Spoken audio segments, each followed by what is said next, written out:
Hey, folks, and welcome to the Beer Garden. I am Jason, that's Brandon, and this is your landscape industry podcast that lasts as long as it takes to enjoy your favorite beverage. Today, we are before I get into what we're going to be chatting about today, Brandon, how are you?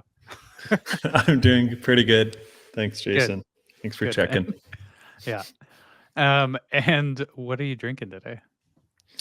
I, I've introduced this beer a few times now, but I really like it. It's not Corona, don't worry. The Tragically Hip Lake Fever Lager. It's the last one I had in the fridge, made by Big Rock Brewery here in Calgary. It's one of our, I don't know if it would even be considered a craft brewery. I'm not sure at what size that title goes away. They're pretty big. They've been around for a long time, but they make a mean beer. Tragically Hip. If you didn't hear about this on any other of these podcasts, awesome Canadian band. There's the name. They have just a kind of funny memory about one of their songs. They have a song called New Orleans is Sinking. And I remember when New Orleans was actually sinking and they took it off the radio in Canada because they didn't want to be rude. But great song and great band. Nice. Big Rock Brewing better be sending you some swag or something, because I think they've got like 3 or 4 mentions so far. I know. It's a lot of promotion. Nice. Well, I've also mentioned this brewery before, but it's a different beer this time. This is from Beer Stop Brewing, and today I'm drinking one of my favorites, the Slow Pour Pils. So it's Pilsner. It is a delicious beer. Typically, I would want this actually like on tap, not in the can. But what is slow? Oh, is that why it's supposed to be poured slow? Is it like a Guinness or something? It's like a very slow Pilsner? pour. Yeah, it's like a very slow pour, but it comes out with just like this perfect amount of head on top, and it's just delightful. Actually, you know who loves this beer is Craig, our CTO, issue ID. This is like one of his favorite beers. Like anytime we go, shout out to Hops and Pie, which is kind of our local meeting spot here near my home. It's a awesome pizza place with just great beer selection. They always have the slow pour pills, and that's kind of our go-to. We'll go get pizza, have some slow pour pills, and discuss whatever it is that we're discussing that day. So yeah, this is from Beer Stott. Last time when I talked about Beer Stott, I talked about all their cool like life-size games. How I would have spelled that beer. Yeah. Wow. I can't even remember it. Beer I'm Stott. probably butchering the pronunciation. It's German, I would imagine. I should Good really guess. know that. Nice. Yeah. Cheers. Well, let's go then. Oh.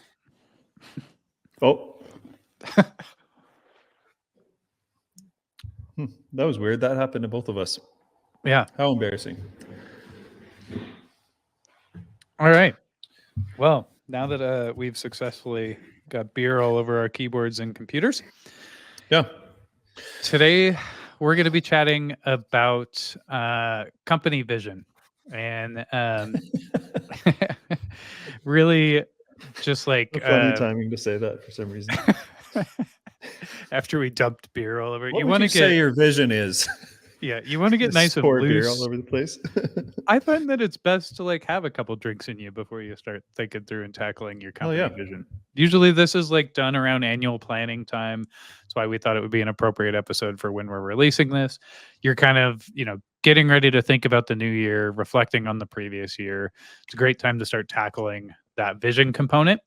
And specifically when we talk about vision today, vision can often come off as a bit like frou-frou, and honestly like a lot of people's applications of it are kind of frou-frou and just like very out in the clouds. And there's a certain component here about like getting out in the clouds a little bit when you're thinking about your vision, but like a lot of people, that's all they do and they don't really like take the step to. We're not talking about just getting decals on your trucks that say a slogan or something or some funny thing.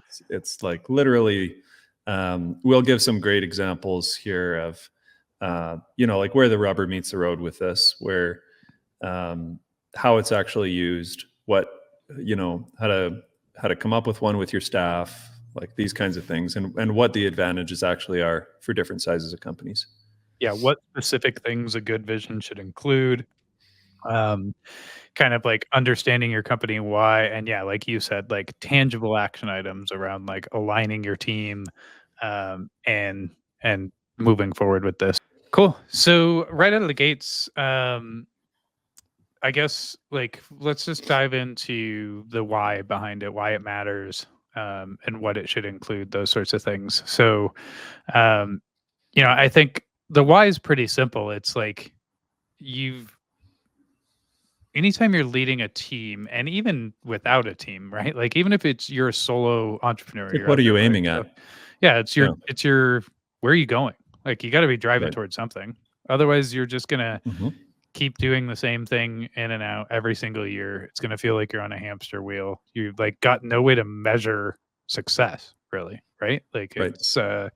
it's really kind of setting not only that like that kind of end objective of where you want to take this thing, um, but also kind of like the steps to get there on the way. So, and we'll talk about that, Yeah. like the milestones on the way, and companies' visions can change. Like it does, right? Like typically, you're only thinking out so Sure. far, and then if you're doing it right, like you're going to get there at some point, and you'll Right. really have to kind of reset and think through that. So, um, yeah, so I think one of the first things I want to chat here is just like the importance of like having a very clear, concrete, actionable vision Yeah. It should come versus with like bullet points of what it will look like when we get to this thing. yeah, Like how many staff, how many, like, are we in a new shop? Like what does it actually look like is ultimately where you'll get to.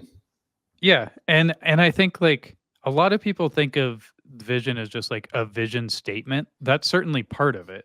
But as you were saying, for us, like a vision is a whole like one pager document that includes all those things. Mhm. But even in the vision statement, like that's important to be like very like clear and concise rather than vague. An example would be like, we have the vision of becoming the most reliable and customer focused landscape maintenance company in our region, as opposed to like, we're going to do good work. Like, Yeah, or or we, I think the common one is just like it's like, why did you start your business? And it's like, well, to make money, to get right, freedom, to you know get other people to do the work, or something. right.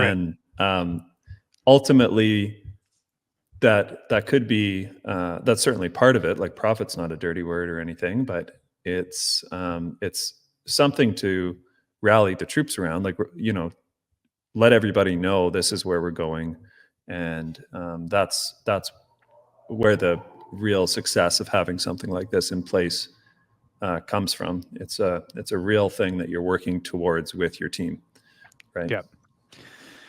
Yeah, and I think it's okay here. We talked about being in the clouds. Like this is one time when it's okay to be a little bit in the clouds when you're thinking through this and when you're doing it. We'll talk about like the action steps to actually like building one of these visions, Yeah, but I would just preface it by saying like like don't be afraid to think big with this. Like that's and yeah, the reason for that is it's going to like dictate where you're driving as a company and the steps you take. You're going to break it down into milestones. A really good example of this, I think, is Elon Musk, right? Like he's a man full of vision, clearly. Say what you will about him one way or the other. Like he and is execution, yeah, which yeah, is the exactly. impressive part. Yeah, Yeah. But he's like, I don't know, I remember reading his biography, and even from like a young age, like he just had this obsession with Mars and space and like going to Mars and inhabiting Mars, and that's like very much driven what he's doing. And so like when you think about that, you're like, that is fucking insane. Like totally. that sounds like an insane person. It sounds like the ramblings of like a comic book like villain. Um Yeah. or so. But like look at what he's achieved in his pursuit of that already. Like we have Mhm. rockets that he launches that now land themselves, which was like Yeah. something that like people didn't fathom like even a few And if years I'm back. a rocket scientist, I don't want to work for the guy that's telling me he wants to go to the moon. I want to go work for the guy that says he's going to go inhabit Mars. Right. Like Yeah, exactly. that sounds cool, Yeah, exactly.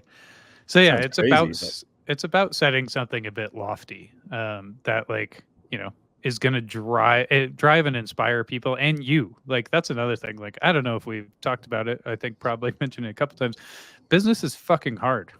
Like this is hard. Like there's going to be so many times that you personally are just like, why am I doing this? Like what is happening? And you need something to kind of point you're you. not doing it right if you're not asking yourself that. If you don't have some tears from stress, at minimum, some tears, you're not really doing it, I wouldn't say.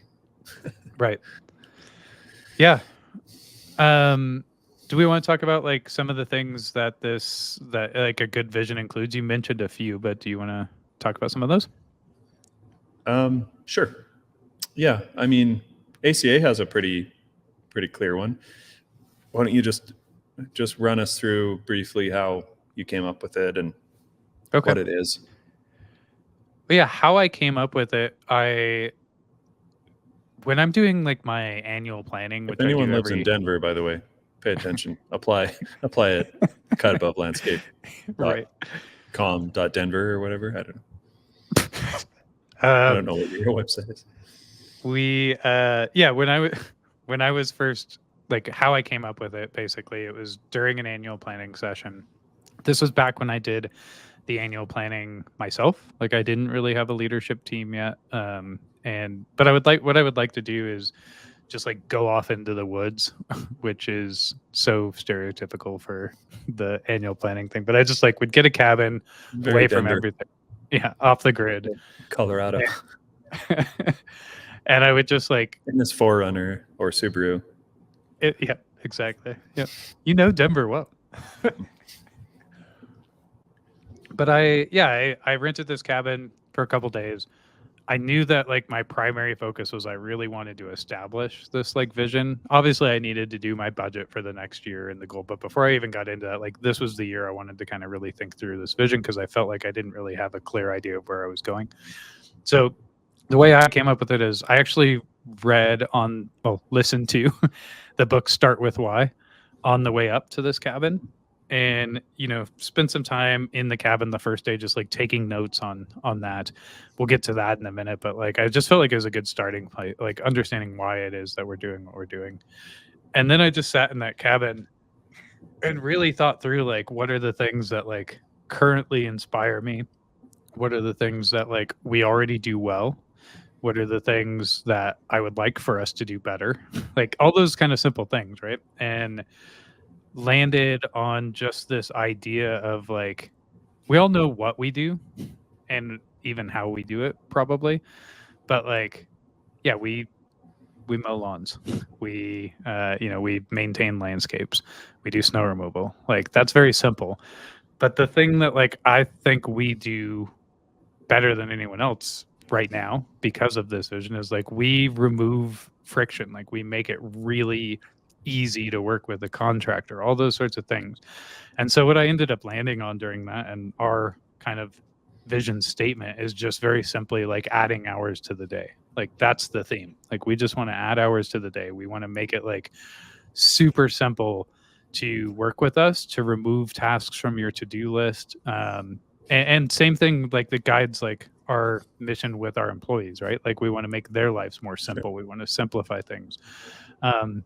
And we do that through technology and those sorts of things. But anyways, that's kind of how we came up with it. And that became our North Star. And since then I've like developed kind of my own personal why and those sorts of things. Like we've talked about that quite a bit in the episode, Lessons from the Music Industry. But yeah, that's our company's why. And then it came like, so once I had that kind of like idea, that concept, then it was like really refining it to the specifics. You can set goals around it. Yeah. Well, and even beyond that, like what does it look like? Like adding hours to the day, that's great. Like awesome. But like what does that mean? And so like where are we going? That was more just like the kind of why, I guess I would say, more than the vision. The vision then like became more clear. It was like let's unpack that. Like 5 years from now, what does that look like? Like what have we done to really make that true? Um, and so getting into the specifics of like what's our revenue size 5 years from now? What's our Right. team makeup look like? Like who's on our team? What divisions do we have? What And this services are and we that's where offering? you really start to like uh, shoot for the the stars or the moon, right? Like you Yeah, really it can be a lot of people will use a 10-year target or I always like to use 5 years. It just seems it's a little more real, I guess. yeah, But yeah, you start to say, today we do 500 grand in revenue and we have, two employees. And 5 years from now, we plan to be, uh, you know, at, 150 or something, so like really shoot for it. And we plan to own our own property and operate our shop from it. And we, in your example, saving customers time, like we plan to have our own app to have customers sign up for our services to make it super easy and uh, quick for them, and so on and so forth. Sorry, I'm casting your own vision, but no, that's that's kind absolutely of right. where it like meets. When I say rubber meets the road, like I really want to um, continue to just give like real world examples, because I just remember first hearing about this and I just thought it was so lame, pointless. I'm like, I can't even say this stuff to my staff. They're just going to laugh at me and tell me to, get back in the cloud so they can get to work, kind of thing. Right. Um, and it becomes more and more important to have this in place the bigger you get and the more that you get good people that need to know where the company is going. Like the Yeah. best people want to know, where is this going for them? If this is a career for them and they're starting with you and you have like 3 or 4 staff members and you're trying to attract more people, how are you going to attract someone that one day wants to be an account manager when there is no account managers in your company? It's through Right. vision. It's through all of these things and your plans and your belief in them, and you're like, here's what it will look like, So Yep. Yeah, absolutely. What does that look like for you now? Like what does the process look like for you now when you're creating this vision? Because I know from knowing you, like us, that's something that you revisit every year. What is that like? Who are you doing that with? Um, who are you involving in the process, and what does that process look like? so we set it annually, and then we revisit it quarterly, every 3 months. Um, we remind the staff as a whole about it every 3 months as well, through a state of the company address, or like a state of the union kind of thing. So basically, the first time that we said it, we were really small, and I think it was like out of our operation was out of our garage still, and it was like, go off site with a clear head, just like you did. I know I made fun of you, but it's same thing you did. and and just like brainstorm, like, what do we want this thing to be? And then we focused on it. As we got bigger, we did it with our team, and we would Hmm. say, in 5 years, where do we want to be at numbers wise? Like, we have this focus, like we have this like North Star, like you called it. um, and ours is providing premium landscape and snow solutions to large apartment and townhome communities. So we have a pretty specific um, niche there that we follow. But within that, we'll set targets for revenue, 5 years out. And it's like the 5 year one, you don't really know how are we going to hit that exactly? You really don't know, but you start backing into it. So you go from 5 years, okay, now 3 years, now 1 year. Now what are we going to, that's the year ahead. What are we going to do quarterly to work towards that? And you literally start checking boxes off. So that's how we do it. So we say, so in 5 years, if we're, I'm going to just make numbers up here, but if we're at $5 million, $2 million in revenue today, and in 5 years we want to be at $15 million in revenue, What do we actually need to do that, right? Yeah. And you back into it by the year, and then you back into it by the quarter. So if we're at 3 today, we got to get to 6 or like, Yeah. 5, whatever, in this year. So what's got to happen in quarter 1, quarter 2, quarter 3, quarter 4? Who's going to own that? And you start reviewing that part of it, like what you've chosen in that quarter, every week, right? So you just reverse engineer it, and then put it in action, and just make it happen. Talk about it every week. Like, Jason, how are you doing towards your goals? We use EOS, so you're rocks in our world, but Yeah. we can touch on that more in So another episode. you're setting it with your leadership team. You're setting it in the annual. You're revisiting it quarterly. You're communicating it to the entire company quarterly. I love that. I think it's exactly what we do as well. And yeah, I would recommend if you do want to deep dive, like Brandon mentioned, EOS, check out the book Traction. It's a like kind of a Great business staple. book, regardless. Yeah. If you do EOS or not. And there's some like very specific guidance on this process as well. One of the things you mentioned there though is like dialing in even in your vision, like the type of clients that you service, all those sorts of things. Like it's pretty important to get, like, as you said, backing it down, backing it down and getting granular. Like that's kind of what makes this like a tangible thing rather than you just being in the clouds. Like you're starting to roadmap, because oftentimes, like especially the first time doing this, it's very easy to be like, cool, we are a $500,000 company this year, and in 5 years we're going to be a $75 million company. And it's like, Sure. cool. Well, when you start backing that down and you have to set actual metrics for like 3 years from now, 2 years from now, okay, and then this year, like what it takes to get there, you're going to start realizing like, oh shit, like that's not realistic, and you're going to have to start rethinking that. And so like, Yeah. that's where it starts to get tangible, I think, is that backing it Yeah, down. it's fine to have, what, I don't know how many people know this term, but in different like peer groups and business circles, you'll hear of a BHAG, which is an acronym for a big, hairy, audacious goal. And that's like, Elon Musk, not only getting people to Mars, but like terraforming Mars and building it out or whatever, right? Right. Like there's a lot, he might have rockets that land themselves now, which is like, seems like nothing compared to like terraforming and building or whatever out there. But I think you should have that goal and communicate that even at a small size. Like, hey, I want to be the go-to residential, landscape company across the United States or whatever it is. But you still have to then set achievable. They can be ambitious but achievable goals 5 or 10 years out and back into them, so that you can share it with your team and actually set, to-dos and goals around getting them done.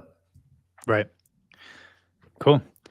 Awesome. Well, I kind of already let the cat out of the bag with this one, but when I was telling kind of my personal story, but wanted to just talk about like a good place to start. And that is, I mentioned like my experience with it was just starting with the why before getting into the vision. The vision is like this pretty robust makeup, as we've discussed, of like where you're going and what it's going to look like specifically. I found it very helpful to, before I even got into that, just really focus on the why, as I mentioned. A great resource for this is, as I mentioned, the book that I read prior to doing this, Simon Sinek's Start With Why. Very good. He has a ton of like video content too that you can check out. But like, it's basically the concept that I was mentioning. Like, we all understand what we do. So lawn care, snow removal, whatever that is.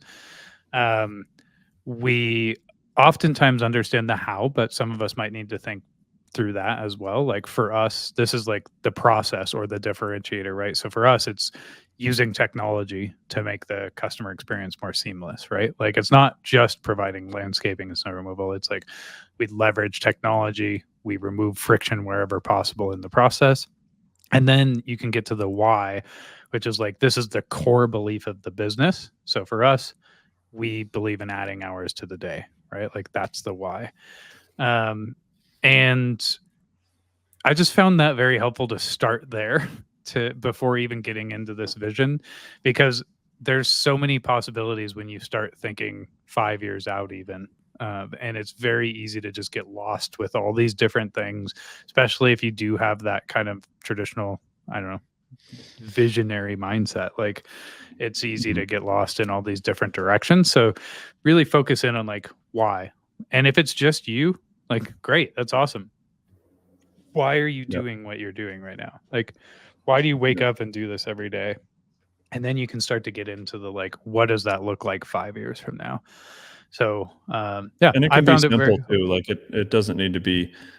And I think it should be simple and easy to understand. If it's just you and you're trying to build a business that gives you and your family a great lifestyle, and it's you and a couple of guys or whatever. Um, I think that type of thing is fine. Like it doesn't need to be yeah, this this elaborate thing. It's like just take it away from the trade that you're doing. Like if you're doing landscaping, it's not about that. It's like, why are you in business? Everybody's cutting grass and moving snow or whatever. So why do you do it? That's really it.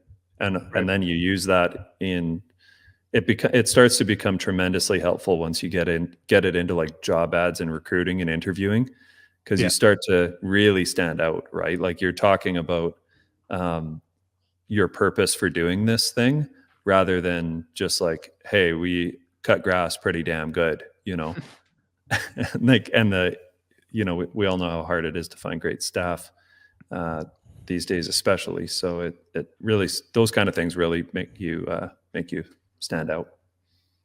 for sure. Cool. So I've thought through my why. I've started to think through this larger vision and start to get that set. And I'm going to continue tweaking it every year. But like how you mentioned, you do a state of the company every quarter where you kind of update the team on this. But like how do you get the team rallied around this? How do you? Because ultimately, that's like one of the key purposes of this, right? Is to rally a group of people in a singular direction. So what are some strategies for that, and what does that look like for you, Brandon? It's the hardest part is the start. Once it's just the norm, then it's the norm, right? Like over the start will just generally, it just felt really cheesy for me, and it took me a minute to wrap my head around like what is this actually going to do for my business. Mhm. um, you and I both came from working on the tools and eventually owning the businesses. So you know the advantage is you can see things from both perspectives, and it can be certainly frustrating, and you can question yourself as to like, why is this thing, uh, what's the point of this thing? So the Just if I could yeah, interject there, like that, you just made me flash back on something that I kind of forgot about, which was like that was one of the reasons why I was so motivated to come up with this why though, was because in my particular situation, like I went from being on the tools as an employee of this company that I now own to right. buying the company. So like in a day, all of a sudden I was like coming back to all the dudes that I worked with at the time and just being like, "Hey, so I'm your boss now." I mean, I already was like they're like I was the general manager, but it's like I own this thing now. And Mhm. it felt really, really important There's to nobody communicate. above you to complain to about you anymore. Exactly, yeah.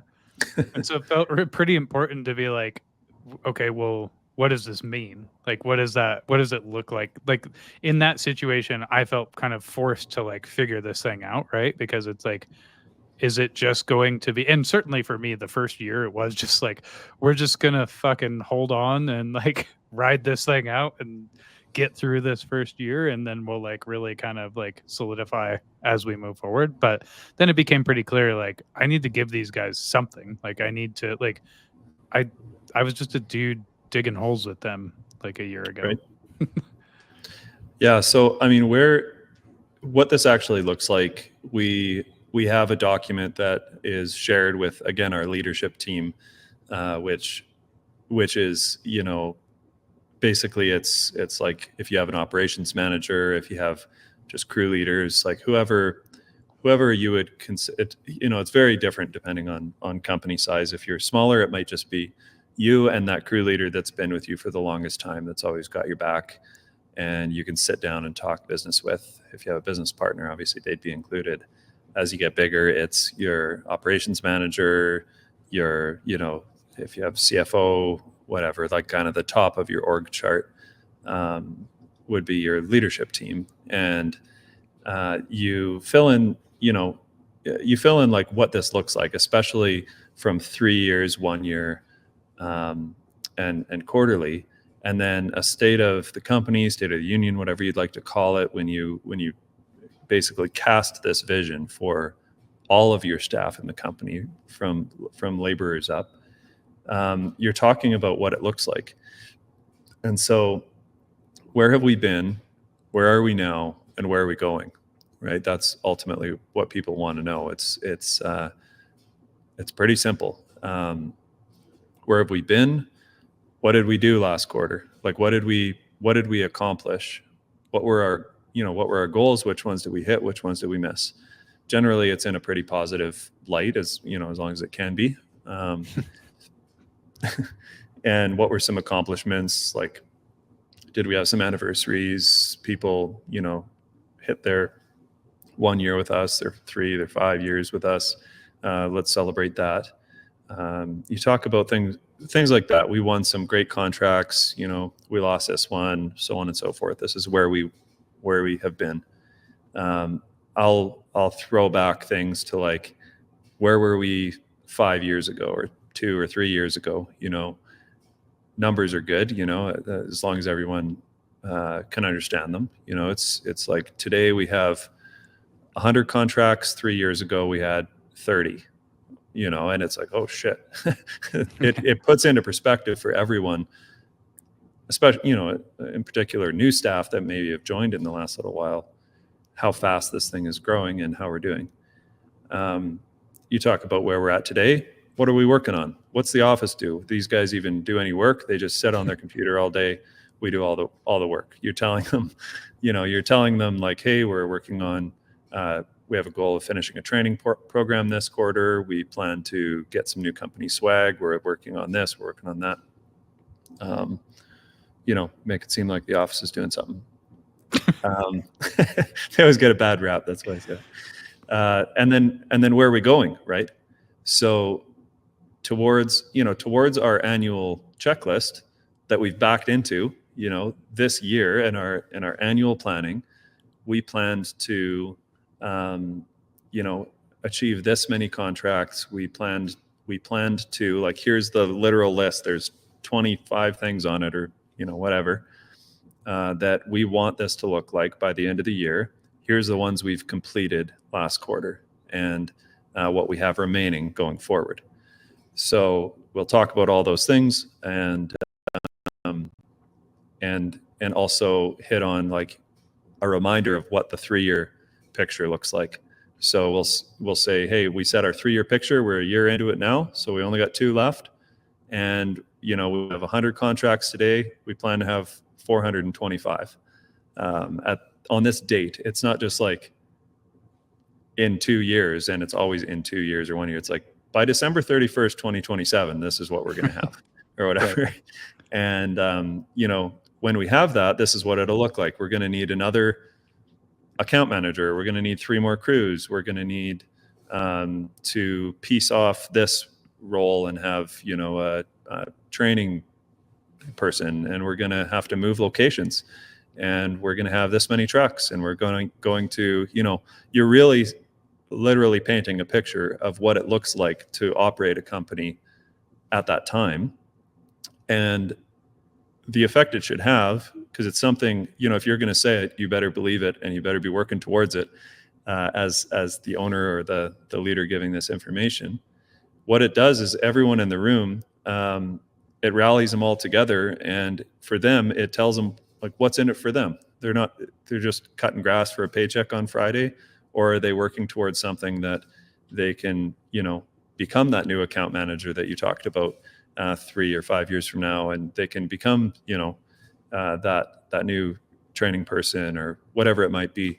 Doesn't mean you need to know all the details of how to get there, but you're working through it.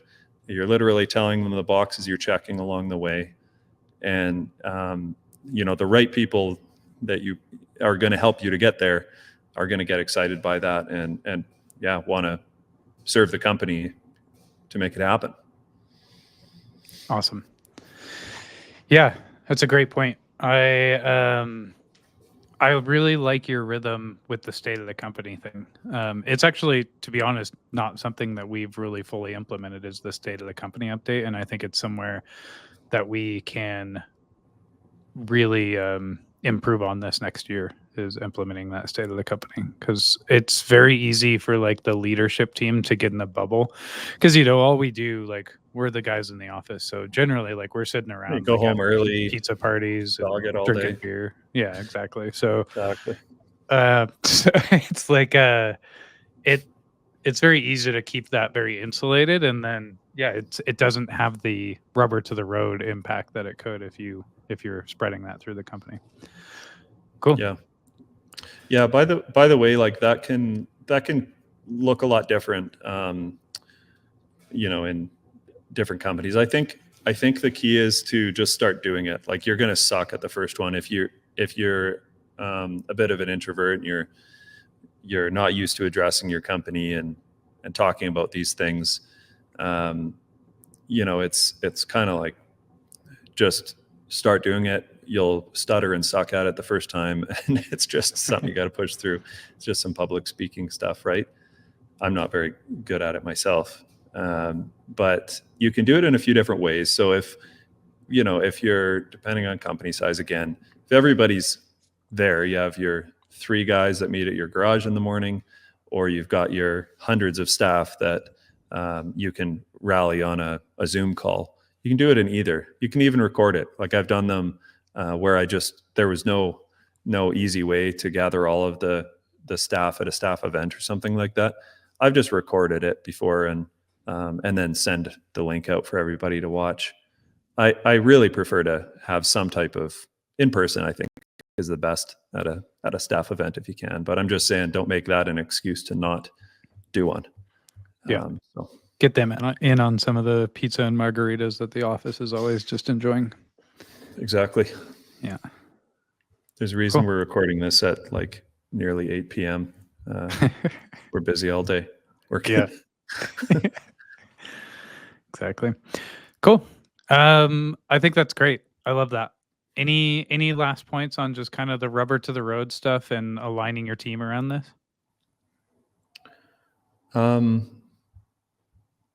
Yeah, just refer to it regularly. Like, it's just, you got to keep, it's like implementing anything. People that are watching that have tried to implement a new software, a new way of doing things, getting people to show up, half an hour earlier than they're used to. Anything is hard. Any change is hard. So you have to stick with it until it's just the norm. And just keep talking about it. And then people know that it's important. Certainly use it in interviews. It will filter in the people that are good and that will help you get there. Even if you're small. Like, just a really quick kind of like tangent. I might have talked about this on a different episode, but I remember when I was starting out, it's almost, sometimes it feels almost embarrassing when you're recruiting staff and you're meeting them at like a McDonald's or a Starbucks. If you just got a big check or something yesterday. You can say it. We know you're from Canada. It's Tim Hortons. Timmy's for some Timbits, double doubles and Timbits. I could really go for some Timbits right now. That's like, I crave them now. Well, call Tim.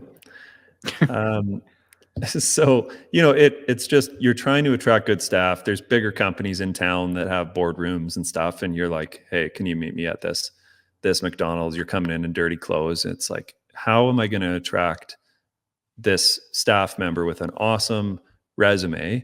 How am I going to attract them to my company? Right. It's with vision. It's with your vision. Right.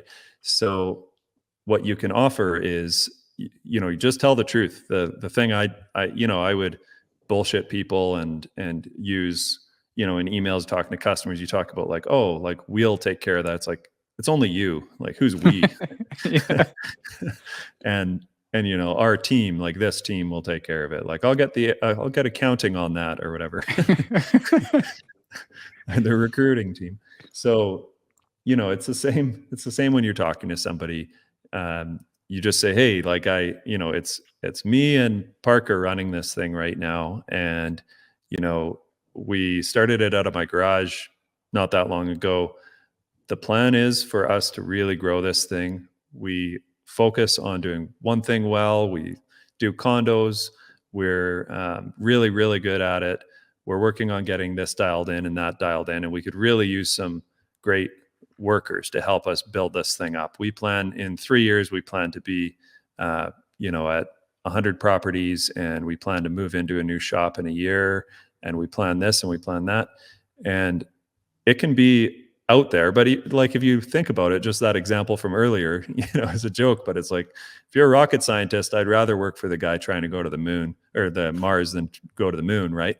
Right. And it's like, it's true. Like, I want to work for the entrepreneur that's excited and driven, and it's going to be a more fun journey. And I think you can inspire the right people for that. And the wrong ones can just go get the kind of structured 9 to 5 with the benefits and whatnot from the big guy in town. But that's how you do it. Don't bullshit them. Totally. And the more people understand that, like, I think I'll just say, been really like pleasantly surprised by the kind of motivation and like the action that's taken from staff members with that sort of stuff. Like, if you're we always talk to the owner on this podcast, I feel like, but it's like, if you're a staff member and you know your company's vision, even just from sitting down with the owner in Thames when he hired you, like, the best thing you can do is like take action toward that vision and set yourself up for it. Like, that's opportunity, right? Like, in 2 years we're going to add an account manager role. Cool. I'm going to start studying what an account manager role is and what goes into that. And I've seen that internally at ACA.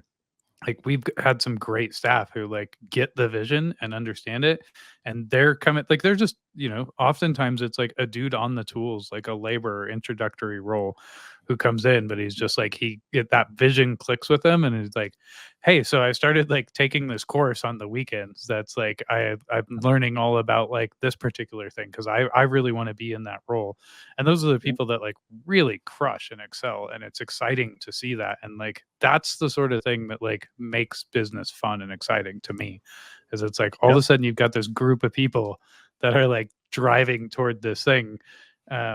It's just, that's fun, that's exciting when you're all Yeah. moving toward a Pick their similar brain. goal. Yeah. Like, pick the owner's brain, or whoever the leader is, in the business above you, operations manager or whatever, and just asks, like, what keeps you up at night? What's something that would, move the business forward, if it was done, this quarter. And certainly some of the best developments and the best ideas in our company have come from laborers and brand new people to the business that see things with fresh eyes. Yeah. So yeah, that's a good point. Awesome. Takeaways. I think it's pretty straightforward. My takeaways from this is just like, I think we mentioned this at the top, but like, obviously carve out the time when you're going to be doing this. Like, I like to do this sort of stuff offsite, even if you do have a team of Definitely. people that are doing it. Like, I like to be Not even at offsite. home. Yeah. Yeah. I, Yeah. I at minimum, I like to get, I don't know, I think it's common, but get out of the city or town, like just Yeah. drive like at least 45 minutes or half hour, even if you're going to just go sit at a Tim Hortons or whatever, that's certainly what I recommend.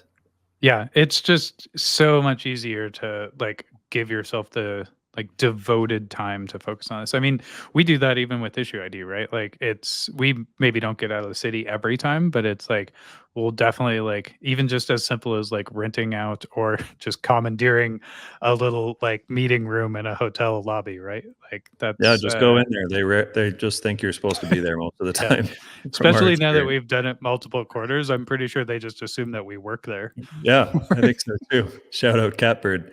Yeah, exactly. That's a hotel name. That sounded like a really weird thing to say. um yeah, so like carve out the time, get out of town if you can, create some like time where you can dedicate to focusing on this. um Start with the why, focus on the why of your company, and then be very concise as you start to build this vision out. Really paint that picture of what it's going to look like. Make sure that you are communicating that to your team on a regular basis, that you're revisiting it on a regular basis, and that you're kind of tying everyone into this. Because again, the goal is to drive everyone forward. And I would just add, like, if you are one of those team members, we talked about this here at the end, but like understand how your role contributes to that vision. Seek out ways to bring that vision to life, and share feedback on how that company's vision can evolve or improve. So those are my takeaways. Anything to add from you? Nope. Sounded All pretty right. good. I think that was it. Yeah, I think I shared all mine throughout. So, yeah, I often I think of the same advice, but it's like just get started. Yep. You'll get better and better. It's been, I don't know how many years I've known you now that we've been doing this, but A lot. probably 8 years or something. We've been doing this exercise at my business, and it kind of sucked the first time, but it gets you in the rhythm. Like you're gonna suck. You're gonna suck the first time you do something usually. So For sure. we're pretty good at it now, and now we really see the benefits. Cool. Awesome. Well, I don't have anything else said. I think we can close up there. Last call. Cheers. Yeah. Cheers. Actually, I will close this by saying, if anyone from Big Rock Brewing is listening, please send Hell Brandon yeah. some swag. He's giving you all sorts of love. Yeah, you dirty dogs. We have so far. So this is, what episode will this be? Like, I don't know, 7 or 7. 8. Yeah. I'm saying that like I'm Joe Rogan. Like, what is this episode 2,472? It's like episode 7. Count. Yeah. Count it on. You've been 2 hands. doing this for a month, dude. We've had no beer sponsors. You'd think that was like part of our reason for Right. doing this. I've bought every damn beer that's been on this show. I can't Yeah. believe no one has reached out to send me a beer yet.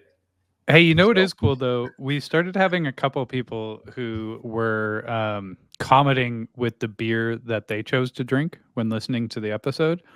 I'd like to start that trend because that gives me more beer ideas for the next episode. It's amazing how quickly you run out of beer ideas. So comment with your favorite beer or the beer that you're enjoying during the episode. Maybe I'll be drinking it the next time around, give you a little shout out, or even better, send us some of that beer to Brandon's point. Maybe Jason's address. Yeah, exactly.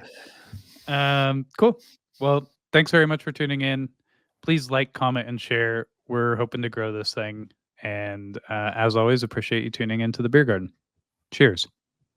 Cheers.